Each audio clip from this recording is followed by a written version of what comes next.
In markets all across Ghana, from Accra to Kumasi, there's a feeling of confusion. You hear it in the news, you see the headlines, Ghana's inflation is falling. But then you go to buy your groceries, you pay for a trotro, or you look at your rent, and the prices are still high. For so many families, life feels just as expensive as before.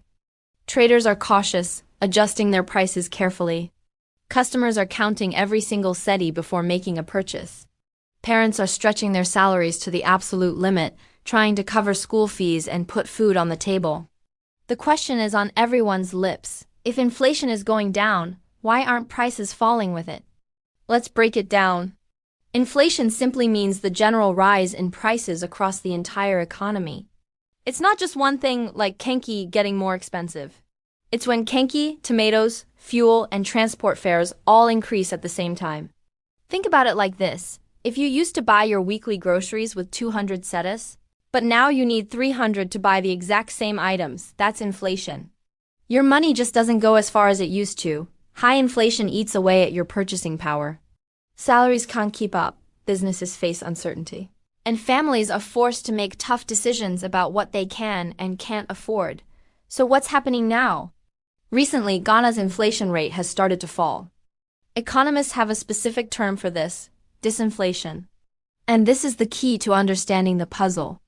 Disinflation does not mean prices are dropping. It means prices are still rising, but at a much slower pace.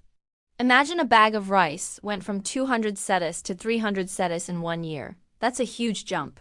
Now imagine the next year, it goes from 300 to 320 cedis.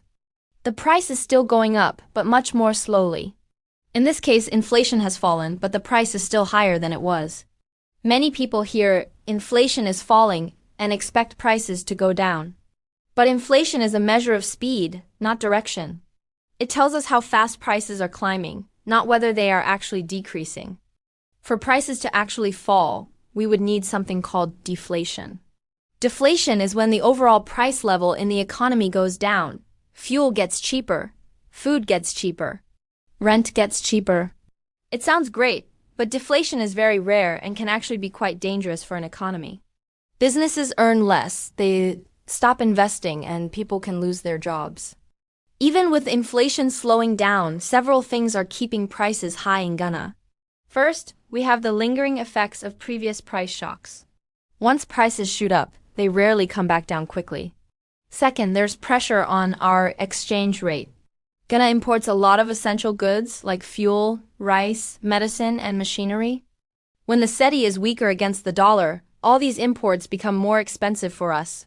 Third, the high cost of transport and energy affects the price of almost every single product you see in the market. And it's not just about the numbers. It's also about what people expect to happen. If traders think fuel prices might go up again or the cedi might weaken, they'll keep their prices high to protect themselves from future losses. The main goal of economic policy is usually to bring down high inflation, not to create deflation.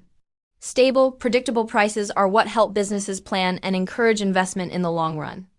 So this period of disinflation means that relief might be on the way, but it will come slowly, not instantly. Prices might stop rising so fast, but they probably won't return to the levels we remember from a few years ago. Understanding this difference is crucial. It helps us all plan our budgets better and clears up the confusion. To put it simply, inflation means prices are rising. Disinflation means prices are rising more slowly. And deflation means prices are falling. Right now, Ghana is experiencing disinflation. The economy is beginning to stabilize, but the memory of those sharp price hikes is still felt in every market stall and every household budget across the country. Thanks for watching.